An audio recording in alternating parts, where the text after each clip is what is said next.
नमस्कार। आज की इस क्लास में हम जानेंगे कक्षा 9वीं गणित से ब्रिज कोर्स के अति महत्वपूर्ण प्रश्न जो कि प्रश्न बैंक में दिए गए हैं। तो पहला प्रश्न लेते हैं। दिहाड़ी पर काम करने वाले मजदूर की एक दिन की आय रुपए 625 है। बताइए उसके सितंबर माह की आय क्या होगी। मजदूर के एक दिन की आय है 625 रुपए और मजदूर सितंबर माह अर्थात सितंबर माह में दिन होते हैं 30, तो उसकी पूरे 30 दिन की आय कितनी होगी। 30 का हम गुणा कर देंगे। तो चलिए हम गुणा कर देते हैं। ये शून्य है तो शून्य का शून्य हो जाएगा। 3 का गुणा 5 में कर देंगे। 3 5 15 की 5 हासिल का 1, 3 दूनी 6 और 1 7 और 3 6 18। इस तरह से ये हो जाएगा 18,750 रुपए। 18,750 रुपए उसे सितंबर माह में प्राप्त होंगे। आगे लेते हैं प्रश्न क्रमांक दूसरा। शोभा के पास 30 बटन है। उसने करीम को 1/5 भाग और जावेद को 1/3 भाग। देखिए करीम को कितना भाग दिया, 1/5 भाग और जावेद को 1/3 भाग दिया। तो शोभा के बताएं किसके पास कितने बटन हैं। 30 बटन थे टोटल शोभा के पास, तो अब किसके पास कितने बटन हैं। तो देखिए शोभा के पास बटन कितने थे, 30 थे। तो सबसे पहले हम लिख दें कि शोभा के पास तो बटन 30 थे। इसके बाद 30 बटन का 1/5 किसे दिया गया, करीम को दिया गया। 5 एकम 5, 5 छक्का 30। तो करीम के पास कितने बटन पहुंचे, 6 बटन पहुंचे। जावेद के पास हम देखते हैं जावेद को क्या मिला, 30 का 1/3 भाग जावेद को मिला। तो ये हो गया 3 धाम 30, 10 एकम 10। तो 10 मिले किसे, जावेद को। और अब बटन बांटने के बाद प्रारंभ में शोभा के पास 30 बटन थे। अब करीम को 6 बटन दे दी गई, जावेद को 10 बटन दे दी गई। तो कितनी बटन बढ़ चुकी, 16 बटन बढ़ चुकी। अब 30 में से जब हम 16 कम कर देंगे तो कुल मिला के शोभा के पास कितनी बटन शेष रह जाएंगी, शोभा के पास 14 बटन शेष रह जाएंगी। तो देखिए शोभा के पास 14 शेष रह जाएंगी, करीम को 6 प्राप्त हुई और जावेद को 10 बटन प्राप्त हुई। चलिए लेते हैं तीसरा प्रश्न। 576 किताबों को डिब्बों में पैक करना है। अगर एक डिब्बे में 24 किताबें आती हैं तो कितने डिब्बों की जरूरत पड़ेगी। 24 किताबें आ रही हैं एक डिब्बे में, 576 किताबें हमें डिब्बे में रखनी है। तो 24 का भाग दे देंगे हम 576 में। तो देखिए 24 का गुणा जब 2 बार हम करेंगे तो 24 दूनी क्या होगा, 48 हो गया। अब कितना बचा, ये देखिए यहाँ से एक उधार जाएगा तो 17, 17 में से 8 गया तो कितना बचा, ये देखिए 9 बचा। और यहाँ पर कितना बचा, 0। फिर उतारे हमने 6। अब 24 दूनी तो 48 हो गया और 24 चौके हो गया 96। तो 4 बार में क्या आया, 96 आया। तो अब हमारा शेषफल कितना है, 0 है। इसका मतलब हमें 24 डिब्बों की आवश्यकता होगी। 576 किताबों को रखने के लिए हमें 24 डिब्बों की आवश्यकता होगी। 576 में 24 का भाग देकर हमने यह उत्तर पाया है। प्रश्न क्रमांक 4 देखते हैं। राम को कक्षा 9वीं की वार्षिक परीक्षा में 600 में से 480 अंक प्राप्त हुए। बताइए कि राम को कुल कितने प्रतिशत अंक प्राप्त हुए। तो हमें क्या करना है, प्रतिशत जब भी हमें ज्ञात करना है तो हमें ध्यान रखना है किस चीज का, ये ध्यान रखना है प्राप्तांक बटे पूर्णांक गुणा 100। प्राप्तांक बटे पूर्णांक गुणा 100। तो चलिए हम करते हैं। प्राप्तांक हमारे कितने हैं, 480। पूर्णांक कितने हैं, 600।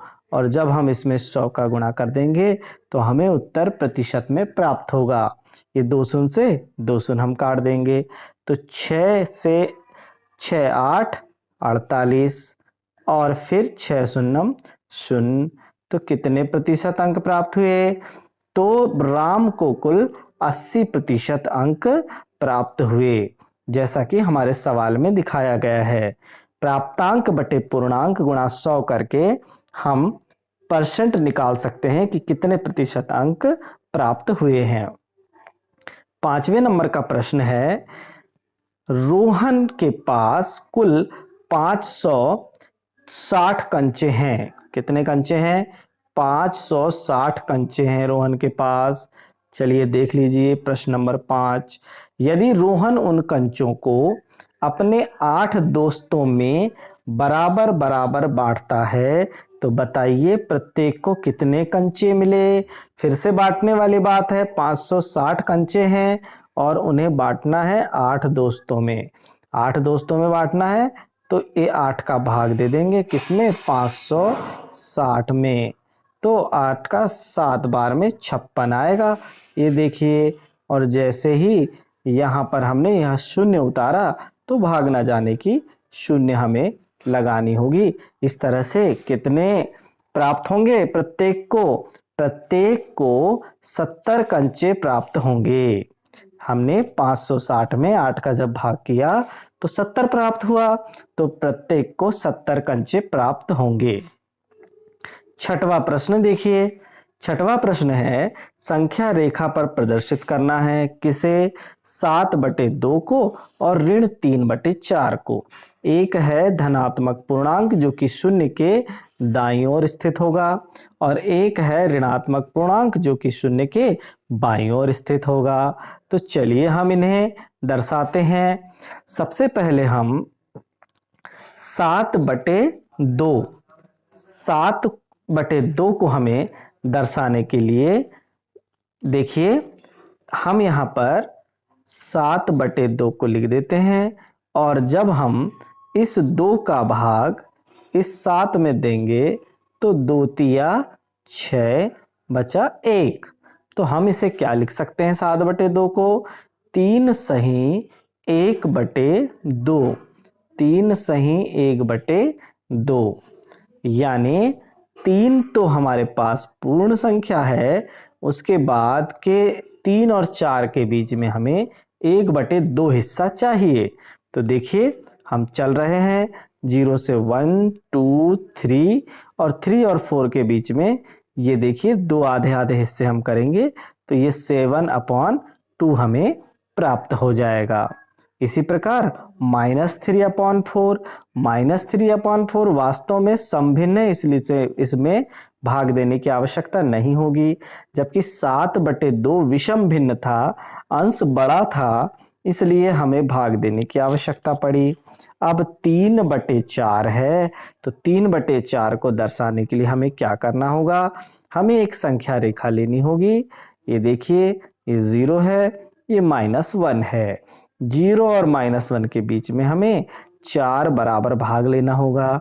4 बराबर भाग लेने के बाद देखिए 3/4 पर हमें जाना है तो 1/4, 2/4 और ये वाला हिस्सा जो होगा वो होगा 3/4। तो ऐसे हम ऋण 3/4 को दर्शा सकेंगे, जैसा कि यहाँ पर संख्या रेखा पर निरूपित किया गया है। अब हम लेते हैं प्रश्न क्रमांक 7। 150 को 2:3 में बांटिए। 150 को 2:3 में बांटने के लिए सबसे पहले हम क्या कर देंगे? चूंकि यह अनुपात है इसलिए इस अनुपात को हम लिख सकते हैं 2x एवं 3x। हम पहली देखिए यहाँ पर पहली संख्या 2x और दूसरी संख्या 3x। तो पूरी संख्या कितनी है? 2x और 3x को जब हम जोड़ देंगे तो हो जाएगा 5x। 5x का मान कितना दिया हुआ है? 150। तो x का मान कितना आया? 30। तो 2x क्या होगा? 30 दूनी 60। इसी प्रकार 3x कितना होगा? 3 गुणा 30 तो 90। 60 और 90, ये देखिए 150 के दो हिस्से कौन कौन से हैं? 60 और 90। दूसरा एक और तरीका है। दूसरा तरीका ये देखते हैं। हम सबसे पहले लेंगे अनुपातों का योग। अनुपातों का योग कितना हो जाएगा? अनुपातों का योग हम करेंगे तो 2 धन 3, 2 और 3 को जोड़ दिया तो कितना आया? 5 प्राप्त हुआ। तो इससे हमें 2:3 में बांटना है। तो पहला भाग क्या होगा, ये ले लीजिए पहला भाग। पहला भाग में क्या है, 2 है, ये देखिए 2:3, तो 2 यानी पहला भाग बटे अनुपातों का योग कितना है, 5 है। और कुल संख्या क्या है, 150 है। तो काट दीजिए, 5 तिया 15 और 0 है तो 0। 30 दूनी कितना प्राप्त हुआ, 60 प्राप्त हुआ। ये हमारा पहला भाग हल हो गया। इसी प्रकार देखिए दूसरा भाग क्या होगा। दूसरा भाग क्या है हमारा, देखिए दूसरा भाग अनुपात का है हमारा 3 और बटे क्या हो जाएगा, कुल अनुपातों का योग 5 और उसके बाद इसमें गुणा करेंगे 150 का। जैसे ही हम 150 का इसमें गुणा करेंगे, 5 एकम 5, 5 तिया 15 और 0 30 बार कट गया, 30 तिया हमें 90 प्राप्त हुआ। तो 150 के 2 भाग कौन कौन से प्राप्त हुए, पहला भाग 60 प्राप्त हुआ और दूसरा भाग 90 प्राप्त हुआ। प्रश्न नंबर 8 देखिए, रहीम ने 1 घंटे में 3/6 भाग तक व्यायाम किया, जबकि रोहित ने 1 घंटे के 3/4 का भाग तक व्यायाम किया। किसने अधिक समय तक व्यायाम किया।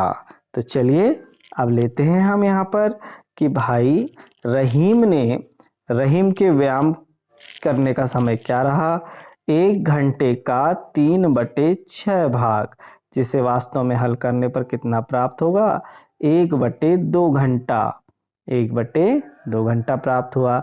इसी प्रकार रोहित ने व्यायाम का क्या भाग यूज किया, 1 घंटे का 3/4 भाग।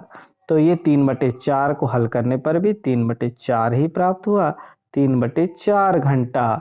हम जानते हैं कि 3/4 घंटा यानी जब हम इसे मिनट में बदल देंगे तो देखिए 60 का गुणा कर देंगे 3/4 में, तो कितना प्राप्त होगा, 45 मिनट प्राप्त होगा। जबकि 1/2 घंटा कितना मिनट प्राप्त होगा, 30 मिनट प्राप्त होगा। तो किसने अधिक समय तक व्यायाम किया, तो देखिए ये 45 मिनट वाले अर्थात रोहित ने अधिक समय तक व्यायाम किया।